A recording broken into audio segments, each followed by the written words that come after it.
Ну, наверное, мы начнем трансляцию, прямой эфир. Здравствуйте всем. Сегодня в эфире я, Игнатьева Маргарита Егоровна, руководитель управления Роспотребнадзора и главный государственный санитарный врач по Республике Саха-Якутия. Ну, во-первых, наверное, маленько я остановлюсь на эпидситуации сегодня по новой коронавирусной инфекции.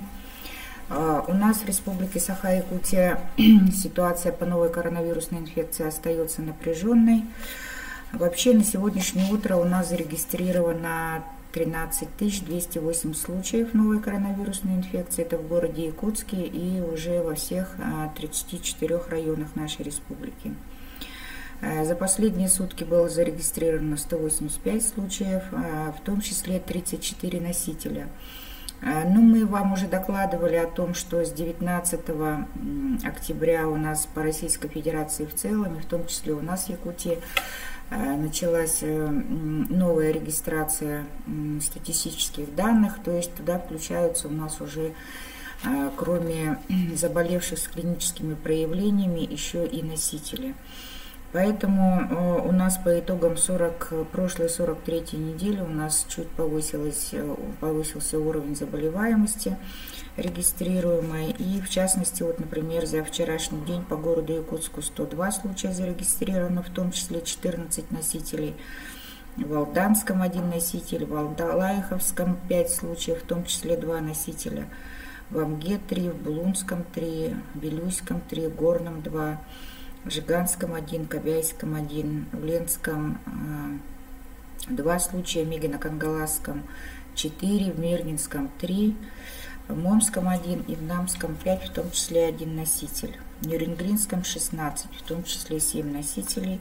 В Нюрбе 6, в Аймиконе 4, в Алепницком 4, в Сунтарском 5, в Тампонском 1, в Татинском 4, в Усалданском 6 и в Устьянском и Хангаласском по 2. Вот из 185 случаев детей и подростков у нас зарегистрировано 29 среди них заболевших, в том числе 13 носителей. Необходимо отметить, что наряду с коронавирусной инфекцией, вернее, коронавирусная инфекция у нас вошла вот в этот плавный эпидсезон и со всеми другими острыми респираторными вирусными инфекциями. Каждый год мы плавно входим в этот процесс по заболеваемости ОРВИ и гриппом, поэтому в этот сезон у нас эпидемический сезон, он у нас такой более-менее сложный в том плане, что кроме гриппа и ОРВИ, вот у нас сейчас еще идет рост заболеваемости коронавирусной инфекцией. Но надо сказать, что мы по ОРВИ и гриппу в целом уже по республике практически план вакцинации выполнили, потому что та вакцина, объем вакцины 85% от нашей заявки к нам в республику поступил еще в конце августа, в начале сентября месяца. И за эти 1,5 месяца всю ту вакцину, партия, которая к нам поступила в республику, мы ее уже израсходовали 100%. Сейчас вот в начале ноября, на следующей неделе, мы ждем остатки вакцины против гриппа и уже допривьем то население, которое у нас осталось не охвачено. А так в целом по республике мы уже привили 45% населения и использовали всю вакцину, которая у нас была. В первую очередь вакцинация от гриппа мы охватили декретированные контингенты. В первую очередь это сами медицинские работники 100% привились.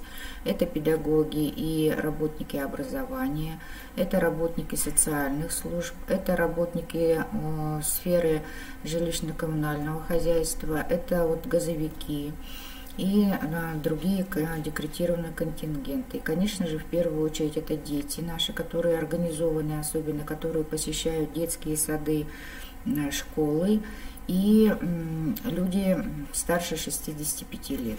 Вот эту самую большую когорту населения мы охватили 100% плановыми прививками.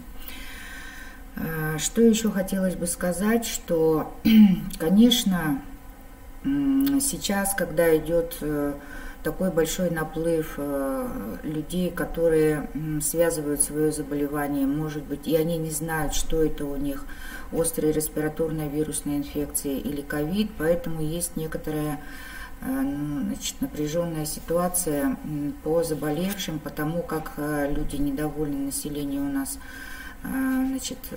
длительным ожиданием результатов анализов, либо же там не могут дождаться врачей, вызвать врача на дом и так далее. Поэтому, в ходе, наверное, обсуждения мы с вами вот на этих темах остановимся.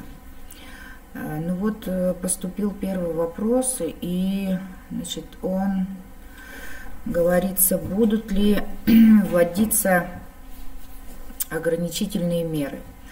Во-первых, как в целом по Российской Федерации, так и у нас в республике цели такой вводить жесткие ограничительные меры, или как сейчас модно это слово, локдаун, такой цели нет. Просто сейчас необходимо на всех объектах и в первую очередь каждому жителю нашей республики быть ответственным в отношении себя и своих близких и окружающих людей. Это, во-первых, строгий масочный режим, который у нас еще был введен указом главы Республики Саха-Якутия. И сейчас он также введен по всей Российской Федерации, потому что не все субъекты, как мы, сработали вовремя и, исходя из своей эпидситуации, такие жесткие меры не вводили. Вышло постановление главного государственного санитарного врача по Российской Федерации Анны Юрьевны Поповой, и с 28 октября этого года по всей Российской Федерации введен строгий масочный режим в общественных местах, строгий масочный режим. У нас он в республике уже действовал давно, поэтому меры в отношении каждых людей, которые их не соблюдают, принимаются меры, в том числе и административной практики, я позже о них вам расскажу. Поэтому пока не идет речь о закрытии каких-то сфер деятельности, сфер услуг, но в то же время мы сейчас требуем, и вот решением оперативного штаба с начала октября все контрольно-надзорные органы, органы исполнительной власти Якутии, Росгвардия, Министерство внутренних дел, муниципальное образование, административные комиссии, они проводят работу по проверкам организации предприятий с тем, чтобы эти меры, которые предписаны, они исполнялись на самих объектах, в офисных помещениях, государственных, муниципальных учреждениях и так далее. Поэтому эта работа, она проводится, она будет проводиться с тем, чтобы все соблюдали вот эти вот строгие санитарно-противоэпидемические мероприятия. Так, вопрос. Когда откроются детские спортивные кружки? Задает вопрос, когда откроются детские спортивные кружки. Но пока речи нет о том, чтобы открыть все детские спортивные кружки, но спортивные объекты у нас, в частности, в городе Якутске и в районах, они работают. К примеру, мы разрешили сборным командам республики, в частности, к примеру, по плаванию, они у нас занимаются в Чолбоне, занимаются взрослые и юношеские команды по отдельным видам спорта. Но по открытию, например, детских и юношеских спортивных школ, пока и дополнительного образования пока речи не идет. Так, дальше вопрос задают, проводятся ли проверки управляющих компаний на проведение дезинфекции в общественных помещениях и многоквартирных домов. Да, такие проверки проводятся, они проводятся не только нашей службой Роспотребнадзором, они проводятся еще и округами, в частности, например, в городе Якутске округа сами проводят, и если поступают жалобы от жильцов, то эти материалы еще и передаются в жилищную инспекцию. А так вот мы, управление Роспотребнадзора с нашей лабораторной базой, мы начали еще с лета, когда в обязательном порядке начали проводить дезинфекцию общественных пространств и значит, подъездов в многоквартирных жилых домах. Мы подготовили лаборатории и даже проводили, где-то сделали порядка по городу Якутску, где-то сделали порядка 60 проб, брали смывы, то есть мы проверяли с подтверждением лабораторно, значит, качественно проводится дезинфекция или нет, вообще вирус, который там на перилах, в лифтах, там на кнопках и так далее, на дверных ручках в МКД, мы это проверяли после дезинфекции, поэтому ни одного случая такого, чтобы мы выявили, значит, вот в смывах коронавирус, мы не нашли. Значит, почему, какие учебные вузы по Российской Федерации учатся, значит, очно, а наш Северо-Восточный университет перешел на дистанционный режим обучения? Ну, надо сказать так, объяснение тому есть. Значит, Северо-Восточный федеральный университет в городе Якутске, он начал очное обучение во всех институтах своего университета, только первокурсников. Но это была пробная такая, как говорится, партия, значит, и первокурсники учились. Причем в общежитиях тоже проживали студенты, первокурсники, которые прибыли из других регионов и с других районов нашей республики. И весь сентябрь они практически вот проучились в очной форме.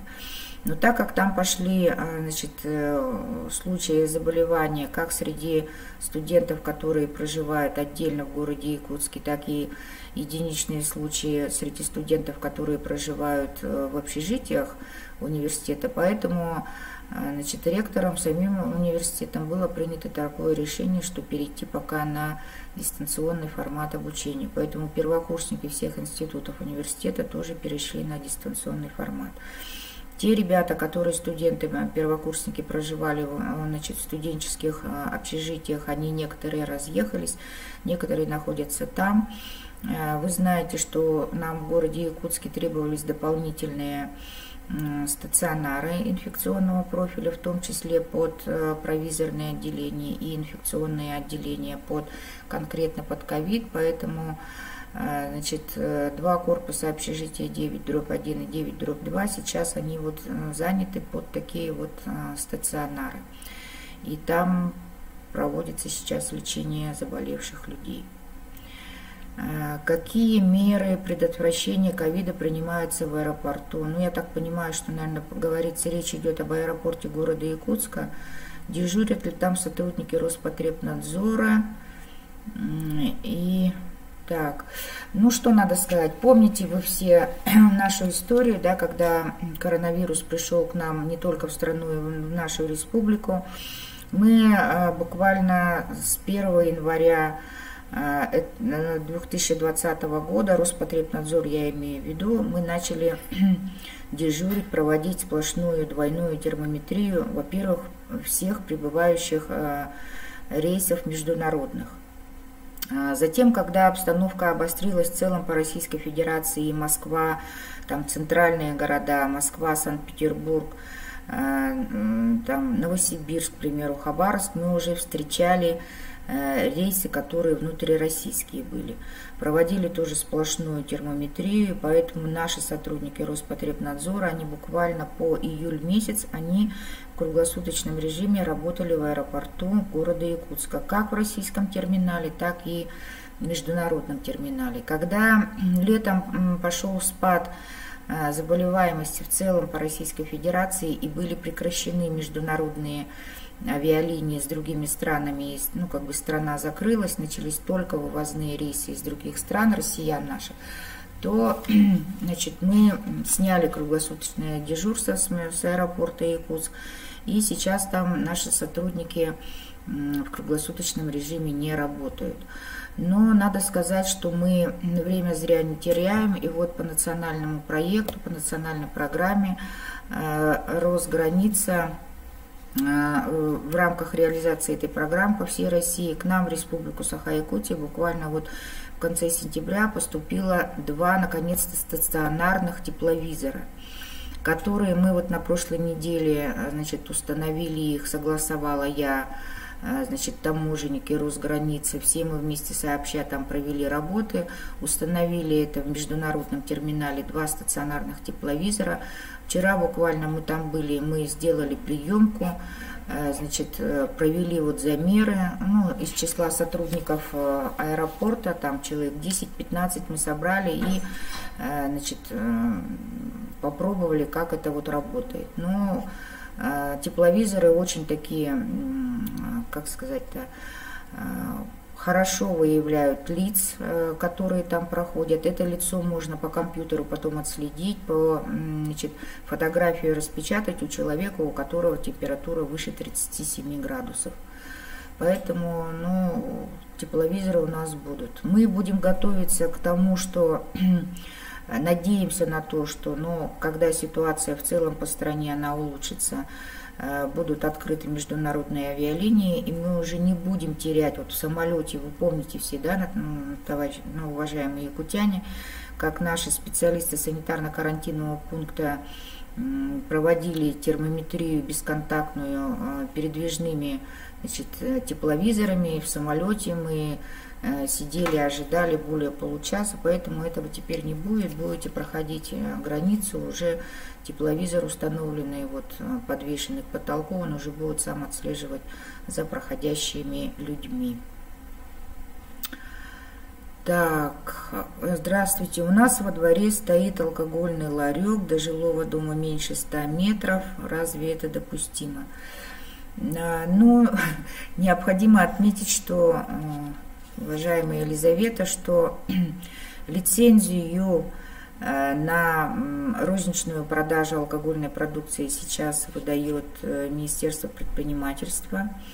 Вот, у них там есть управление лицензионного лицензирования, поэтому вы вот этот вопрос можете задать им, или если так, то я могу переадресовать ваш вопрос к ним. Ну а вообще, насколько я знаю, значит, расстояние от жилого дома до алкомаркета, значит, ну, таких вот строгих этих ограничительных расстояний нет. Единственное, есть там вот детских, образовательных, детских учреждений.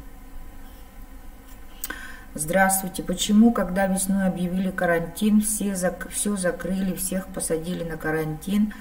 Тогда число было до 100 человек, а сейчас около 200, уже почти ничего не закрывают. Ну, я в самом начале уже нашего разговора говорила, что весной, конечно, когда весь мир не знал, что это за инфекция, значит, какая она, какие меры необходимы, какая клиника, какое течение, как ее вообще лечить, как ее диагностировать. Тогда, конечно, по всему миру проводились. Но необходимо отметить, что в Россию коронавирус же пришел попозже. Весной, вот летом у нас самое максимальное было количество заболевших. Поэтому, в принципе, Российская Федерация на примере других стран Юго-Восточной Азии, в первую очередь, когда с Китая началось, и потом, когда перешло на Европу, у России было, Российской Федерации, время подготовиться, и в том числе у нас в республике. Поэтому сейчас мы знаем, что это за инфекция, как ее лечить. У нас уже в Российской Федерации произведено и, значит, зарегистрировано 3 разные вакцины, которые мы прямо вот ждем и не дождемся. Вот в конце года или в начале следующего года начнется масштабная вакцинация от новой коронавирусной инфекции COVID-19. Поэтому сейчас пока такой, значит, жестких мер по ограничению нет необходимости проводить. Но опять же необходимо отметить, вот все мы боялись, когда начинался новый учебный год, что в школах, в детских садах прямо вот повально детишки наши заболеют, и причем мы все знали, что в большей мере дети заболевают в бессимптомной форме, что они инфекцию, как говорится, принесут домой к бабушкам, дедушкам своим родителям. Но лабораторный мониторинг, и по количеству обращений нет такой статистики. Значит, поверьте мне, что дети у нас сильно много болеют. Да, в сравнении с весной, с летом, конечно, у нас прибавился процент. Если там весной или летом у нас в начале осени заболевало где-то 4,5% детей, то сейчас эта цифра где-то вот 11-12%. Поэтому в том числе у нас шел рост острыми респираторными инфекциями. Вот в сентябре, когда у нас сформировались организованные коллективы в детских садах, в школах, и сейчас вот с начала октября у нас идет снижение случаев заболевания острыми респираторными вирусными инфекциями среди детей, особенно школьного возраста.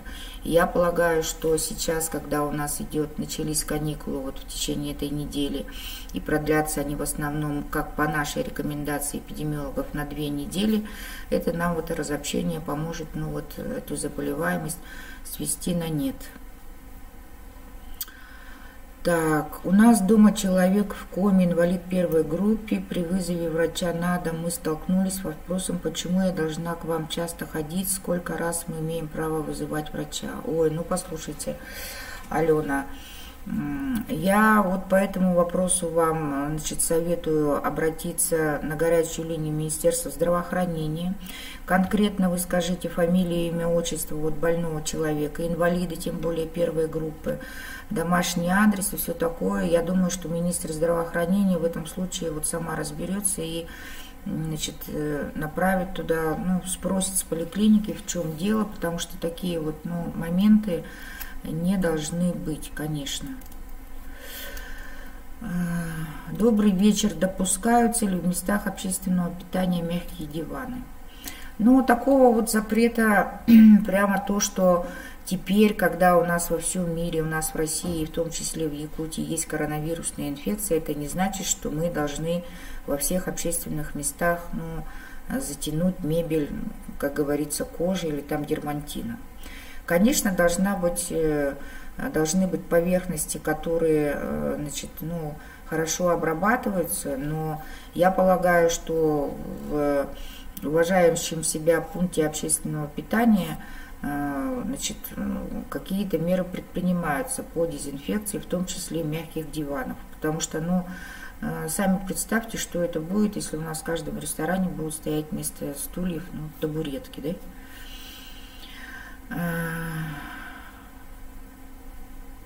Роспотребнадзор вроде как запрещает, как быть ресторатором, у кого мягкие места посадки. Нам выписали штраф. Давайте, Алина, вы ко мне обратитесь, скажите, что за ресторан, я тогда разберусь, какие специалисты вам выписали штраф за то, что у вас стоит внутри ресторана мягкий диван. Давайте с этого начнем, конкретики, ладно?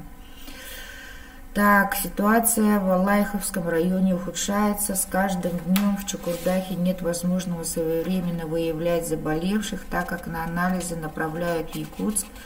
Нет аппаратов ИВЛ и КТ. Также есть проблема с медикаментах. Помогите решить их вопросы. Я знаю ситуацию по Алайховскому району. У них с конца сентября, когда все-таки люди начали приезжать с отпусков, первые случаи COVID-19 стали регистрироваться. Мы на связи с главой Алайховского района, с Яковом Гавриловичем Елисеевым, с главным врачом. Сейчас там организационные моменты, я считаю, что все решены. Да, действительно, как в Алайховском районе, так и в других наших северных районах существует проблема с доставкой проб на лабораторные анализы. Давайте маленько поговорим тогда про лаборатории. У нас в республике на сегодняшний день, мы уже все знаете, на всех брифингах мы об этом говорим, Оперштаб это выставляет через средства массовой информации. На сегодняшний день у нас в республике работает 15 ПЦР-лабораторий для определения РНК коронавирусной инфекции. Эти 15 лабораторий, 11 из которых находятся в городе Якутске, это 2 Роспотребнадзора, остальные лаборатории Министерства здравоохранения, и 4 в районах. Это в Мирнинском, Мегино-Кангаласском, Алдане, и Мегино-Кангаласке и в Нерюнгринском районе.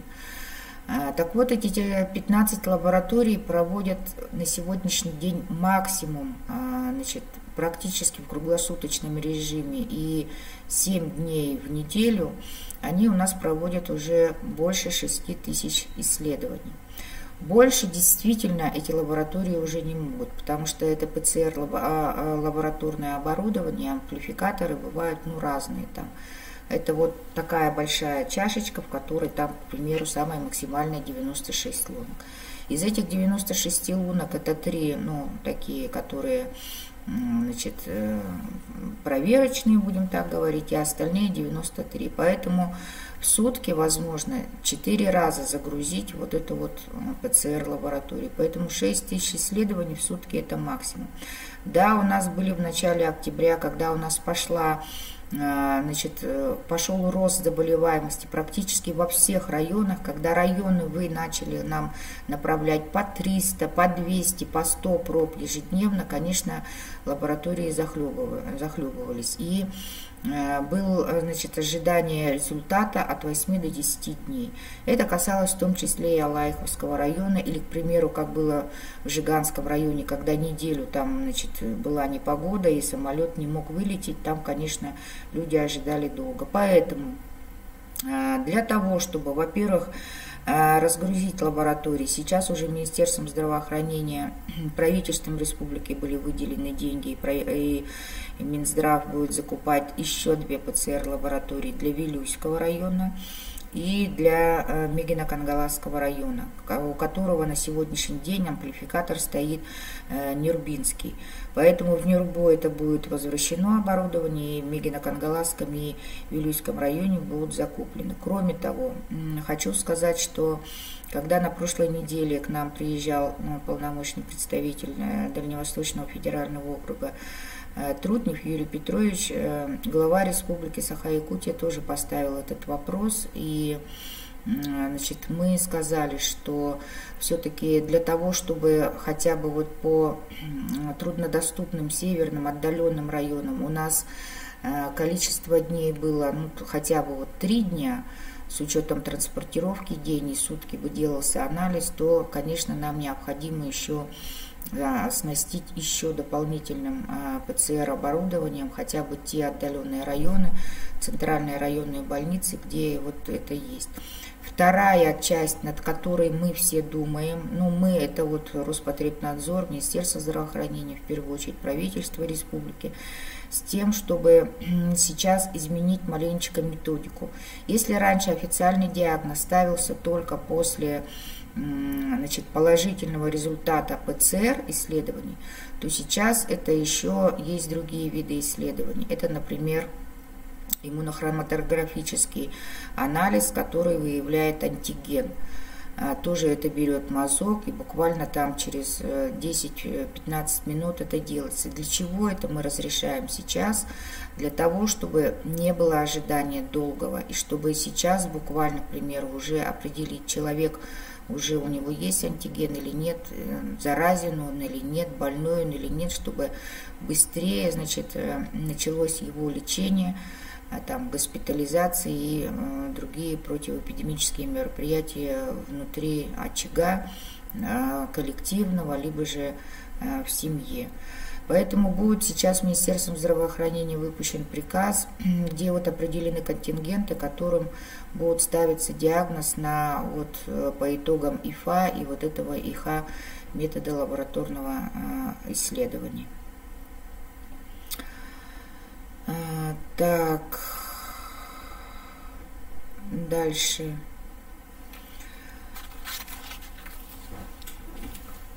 Так, будут ли, опять вопрос общепит задает, будут ли закрываться кафе и рестораны. Я уже говорила в начале эфира, что нет такой цели закрывать. Да, у нас была летняя кампания, когда Роспотребнадзором, федеральной службы были разработаны и значит, направлены к нам в регионы по всей стране методические рекомендации по работе всех отраслей, ну, как бы деятельности, да, не только общепита и торговли, но там различных других услуг, промышленных предприятий, строительства и так далее. Поэтому, конечно, для того, чтобы, ну, как бы приучить, обязать, правильно ли сделано, рекомендовать и предписать, и предупредить, чтобы все вот эти вот сферы услуг у нас работали правильно и все требования выполняли, летом у нас была волна вот таких проверок, да, как мы говорим, мониторинговых. И вот 1/3 предприятий проверок, значит, на предприятиях, но я сейчас говорю, к примеру, только про общепит и про торговлю, они не были готовы. Понимаете, не были готовы. Значит, нам пришлось их наказывать, нам пришлось их предупреждать, нам пришлось передавать эти материалы штрафные в суд. Суд накладывал штрафы. Потом, значит, они были обжалованы некоторыми предприятиями общепита, значит, в Верховном суде. Они были оставлены в силе. Поэтому сейчас, когда вот строгий масочный режим был введен и начались опять как бы такие вот мониторинговые проверки всех предприятий, не только общественного питания и торговли, значит, мы прошлись и по офисным предприятиям, мы проверили такие большие, ну, производства, как, например, водоканал, якутскую птицефабрику, хлебокомбинат, гормолзавод, значит, газовиков проверили, Якутскэнерго проверили, в общем, все МФЦ проверили, мы посмотрели даже вот налоговые службы, пенсионные, как они организовали вот эти противоэпидемические профилактические мероприятия у себя. Мы посмотрели офисные помещения, мы посмотрели большие торговые центры, рынки, поэтому всех посмотрели, и вот эти вот мероприятия по решению оперативного штаба нашего республиканского, они, конечно, будут продолжены для того, чтобы, значит, ну, были созданы все условия безопасности. Так, теперь, значит, следующий вопрос. Здравствуйте, куда можно обратиться, если в рыбе, купленной на крестьянском рынке, обнаружен ленточный червь? Так, ну, вопрос маленько не про коронавирус, но на него можно ответить. Вот смотрите, на крестьянском рынке Сайсары в городе Якутске у нас есть ветеринарно-санитарная лаборатория. Вот эта ветеринарно-санитарная функция, в этой ветеринарно-санитарной лаборатории входит в первую очередь лабораторный анализ всей партии продукции, которая реализуется на территории крестьянского рынка, как внутри, так и во дворе.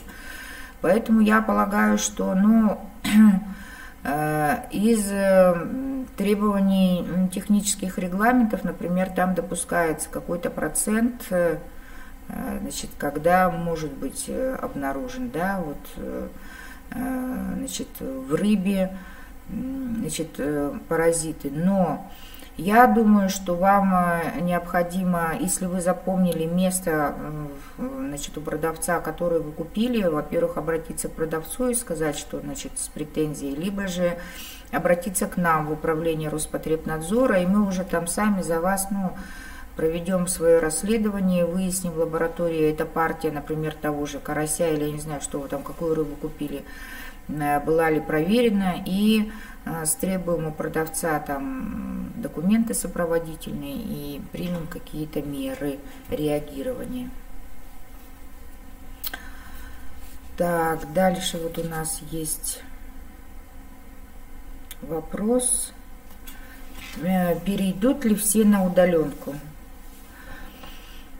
Так, ну, по указу главы Республики Саха-Якутия надо сказать, что у нас на сегодняшний день есть такое решение, и государственные и муниципальные учреждения, они уже перешли на режим удаленной работы. Сначала это было 30%, сейчас 50%. Оперативный штаб под руководством Ольги Валерьевны Балабкиной еженедельно заслушивает отчет, информацию Министерства труда и социального развития нашей республики. И там уже вся статистика есть, как на предприятиях и учреждениях нашей республики этот режим действует и работает. Значит, на тех предприятиях, где нет возможности перейти на удаленный режим, это жизнеобеспечивающие предприятия и организации, в первую очередь это учреждения здравоохранения, это энергетика, газовики, жилищно-коммунальное хозяйство. Там, конечно, на удаленку не перейти, но хотя, в принципе, там бухгалтерию, там отдел кадров в большом количестве штата, кого-то на удаленный режим можно, значит, направить на работу. Вот я хотела еще остановиться на том вопросе, что у нас еще, кроме того, указом главы республики по моему предложению главного государственного санитарного врача, так как у нас была ситуация непонятная, и я, как говорю, она смешанная, у нас сейчас непонятная инфекция была и по ОРВИ, и гриппу, и по коронавирусной инфекции, поэтому сейчас все работодатели обязаны направить, если есть такая возможность, человека на удаленный режим работы в случае, если у него кто-то из членов семьи совместно проживающих заболел даже в принципе ОРВИ. Если есть симптоматика, к примеру, ребенок или там мама, папа, кто-то заболел, значит, жена, супруга или же муж, значит, этот человек уже должен сесть на самоизоляцию. Вот даже такая мера беспрецедентная у нас на территории Республики Саха-Якутия на сегодняшний день, значит, действует и работает.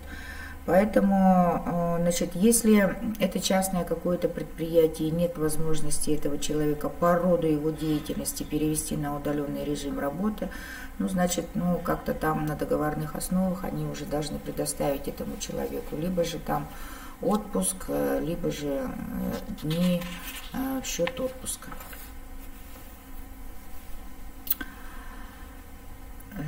Так. Здравствуйте, как быть с бомжами, которые любят находиться в точках общественного питания в период пандемии? Я не думаю, что вот люди без определенного места жительства прямо внутри, значит, кафе и ресторанов у нас находятся, но я полагаю, что, значит, охрана или администратор зала должны, наверное, их выдворять из пункта общепита, потому что мы понимаем, что сейчас в режиме повышенной готовности и при строгом масочном режиме доверия никому нет. Поэтому здесь, понимаете, государство очень много мер и мероприятий делает для того, чтобы поменьше людей болело, для того, чтобы учреждения здравоохранения работали не с тысячекратной нагрузкой, которая сейчас наблюдается, в принципе, по всей России. А надо сказать, что у нас в Якутии тоже нагрузка на лечебные учреждения большая. И вот, например, по данным Министерства здравоохранения, на сегодняшнее утро у нас в городе Якутске процент заполнения 78 коечного фонда. Так, сейчас.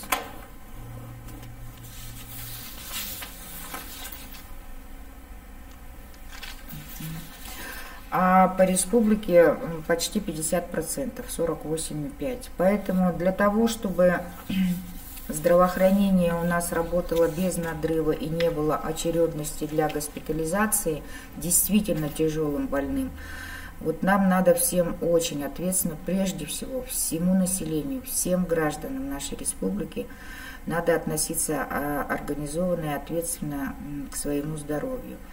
Очень простые меры профилактики, которые от нас с вами, от каждого человека нашей республики требуются.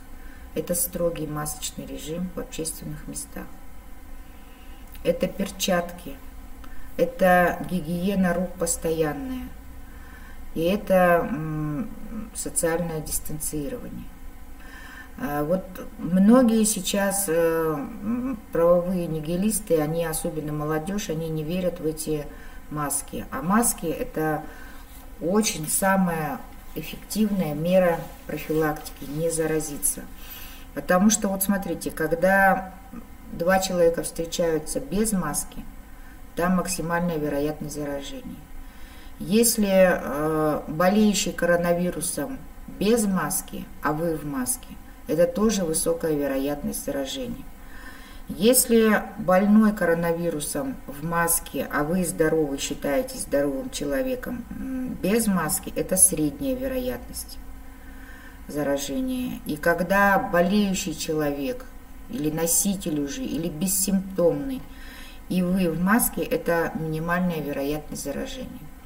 Вот Центральный НИИ эпидемиология Роспотребнадзора в Москве в предэпидемический период, когда вот еще в августе не было еще подъема заболеваемости, и эпидсезон еще не наступил по всем респираторным вирусным инфекциям и гриппу, он провел исследование. И вот при наличии контакта вот с больным острыми респираторными инфекциями ношение медицинской маски снизило вероятность инфицирования возбудителями почти в 2 раза, а использование перчаток снизило вероятность заражения почти в 3 раза. Поэтому от нас на сегодняшний день с вами требуется вот 3 основных вот этих правила. На обязательное ношение маски, это перчаточный режим или дезинфекция рук. Между прочим, перчатки не только нас защищают от чужих там поверхностей в общественных местах, там, в магазинах, аптеках, я не знаю, кинотеатрах, театрах и в общественном транспорте. Это еще мы с вами защищаем руки. Потому что когда мы постоянно их там через каждые полчаса моем антибактериальным мылом и протираем, пользуемся спиртовыми антисептиками, наверное, женщины меня поймут, руки начинают сохнуть. Поэтому, если мы в перчатках и обрабатываем перчатки постоянно спиртом, спиртовыми антисептиками, то, значит, и руки не имеют такого раздражения.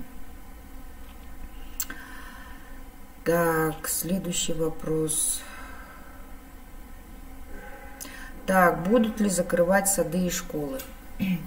Но сейчас нет такой необходимости закрывать сады и школы. Я уже говорила в начале своего эфира, что заболеваемость, групповой заболеваемости ни в одном детском саду и ни в одной школе по сегодняшний день по всей республике у нас не было. Да, у нас закрывались отдельные классы и отдельные группы в детских садах на карантин.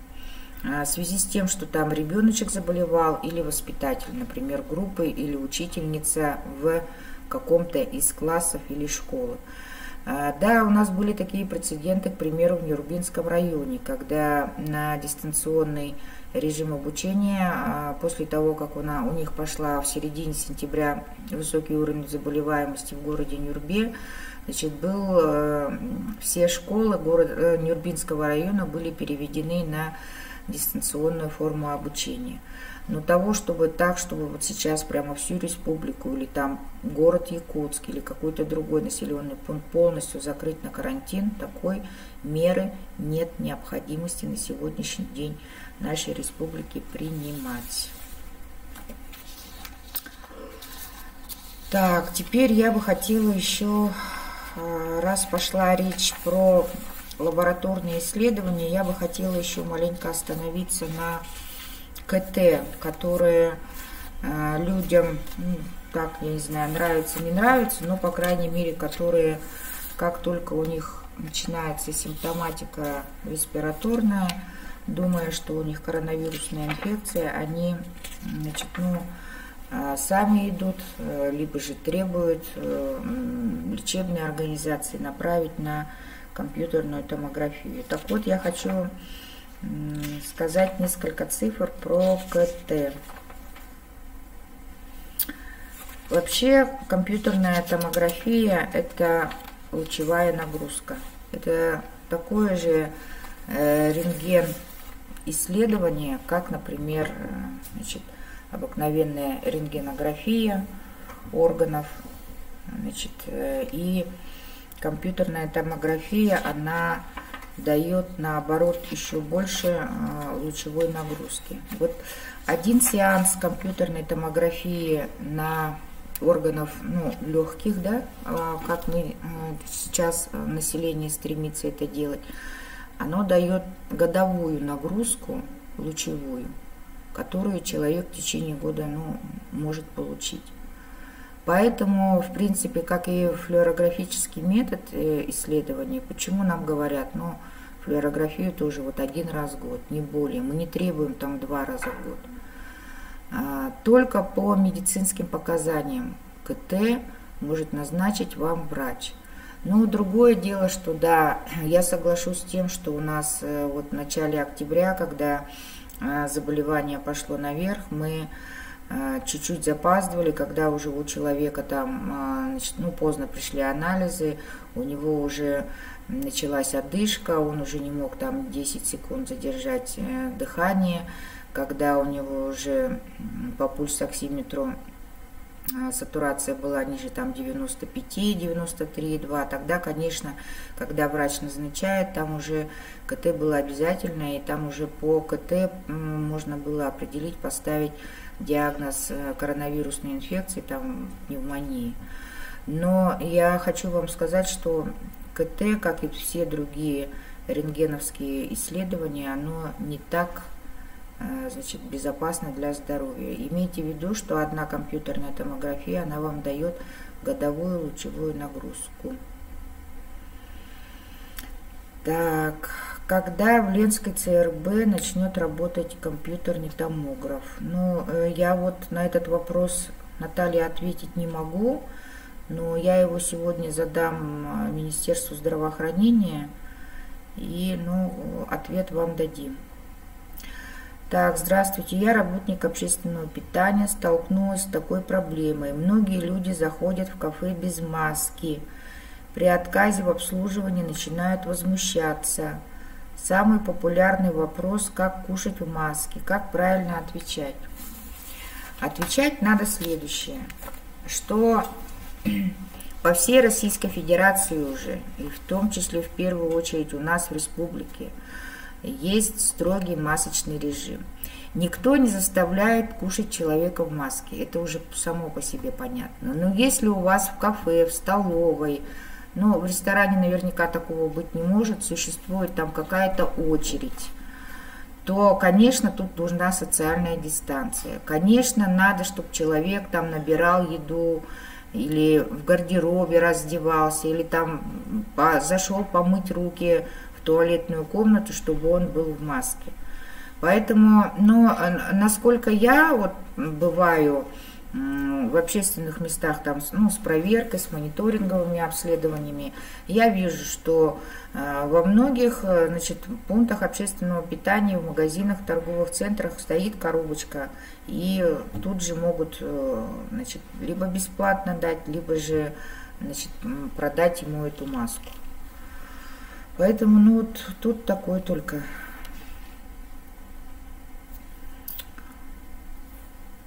Так, дальше. Здравствуйте. В школах, на уроках физкультуры обязательно быть в масках детям? Ну, нет, конечно. Во-первых, Роспотребнадзор с самого начала учебного года говорили мы, что дети в школе не должны в обязательном порядке находиться в маске целый день. Мы понимаем с вами, что тем более на уроке физкультуры. Значит, как будут дети бегать и физическую нагрузку делать в масках? Я бы посоветовала, ну, лучше сам, значит, физрук, наверное, может быть, в маске бы работал, чем вот дети, которые бегают или делают какие-то физические упражнения в маске. Нет, конечно, такого требования нет, особенно на уроках физкультуры. Когда в Чульмане начнет работать рентген-кабинет? Вот на прошлой неделе, когда мы были в командировке в Нерюнгринском районе, там речь как раз шла про рентген-кабинет в Чульмане. Сейчас там, по информации главного врача, Нюрнбергской ЦРБ. Сейчас там идет у вас на стадии, значит, реконструкции, подготовки кабинета и установки этой рентген-аппарата. Значит, начальник территориального отдела в Нюрнбергском районе, ну, мой сотрудник, подчиненный, он в курсе этой проблемы. Как только, значит, установлено будет, значит, будут произведены все замеры необходимые, выдано, значит, санэпидзаключение, лицензия, и я полагаю, что примерно, насколько я помню, вот к середине ноября рентген-кабинет уже в Чульмане должен заработать. Да.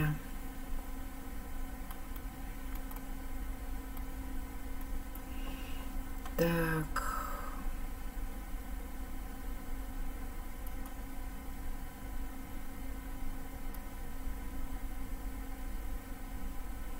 Вот, в местном магазине моему сыну отказали в покупке сока из-за того, что у них не было сдачи. В тот же день и мне отказали в покупке по той же причине. Прошу пояснить правомерные действия продавца. Ну, конечно, неправомерны. Значит, ни один магазин, ни одна торговая точка не имеет права отказать купить какой-то товар, если у них в кассе нету мелочи разменной. Это неправомерное действие. Вы, пожалуйста, нам напишите, значит, жалобу, претензию директору магазина напишите или хозяину этого магазина. Либо же можете обратиться сразу же к нам, мы примем меры и научим эту торговую точку, значит, ну, продавать, оказывать услуги согласно законодательству.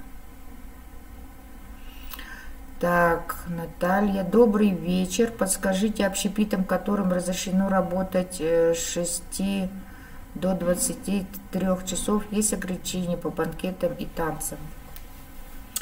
Вот в постановлении главного областного врача Российской Федерации, мы уже говорили про это, значит, там в пункте написано так, что предприятия общественного питания и оказывающих услуги, в том числе там дискотек и так далее, разрешено работать наоборот, разрешено работать до 23 часов, не до 12 ночи, не до 3 ночи и до 6 утра. То есть с 11 вечера до 6 утра идет запрет на работу таких предприятий. Банкеты, танцы, все то же самое. Банкеты, в принципе, у нас в республике, они запрещены еще с весны. Поэтому о каких банкетах, Наталья, идет речь, я вот, например, сейчас понять не могу. В моем понятии на сегодняшний день ни одна свадьба, ни один юбилей в банкетных залах, значит, и в ресторанах не должны проводиться. А дискотеки, вот они, значит, в общепитах все пункты общественного питания будут работать до 23 часов.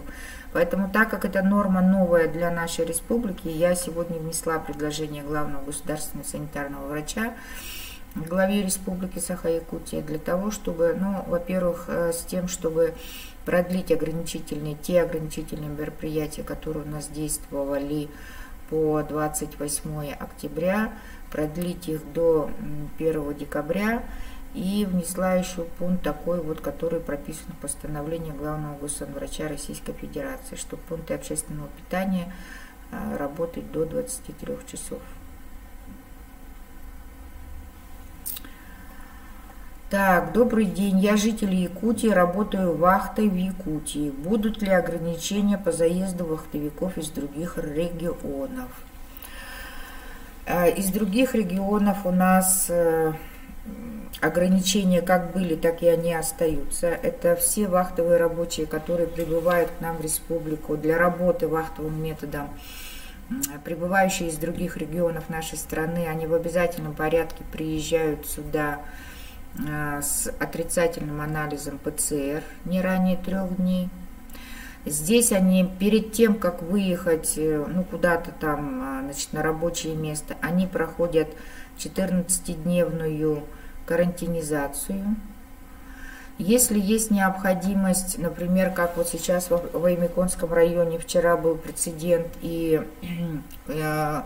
у вахтовых рабочих, кроме того, что они в Уснере сами проходили, значит, самоизоляцию 14 дней, там, значит, еще работодатель с них требовал еще раз там в Уснере уже пройти, значит, сдать анализы на коронавирусную инфекцию. Поэтому все равно ограничения такие есть. Все равно мы проверяем тех людей, которые приезжают к нам на работу вахтовым методом. И не только мы, но и сами работодатели, заказчики такой вахтовой рабочей силы, которую они привлекают. Но мне говорят, что уже заканчивается время нашего эфира, поэтому я всем желаю крепкого здоровья, держаться из последних сил, не болеть и стараться не заразиться, а для этого нам надо, совсем мало. Носить маски везде, всегда.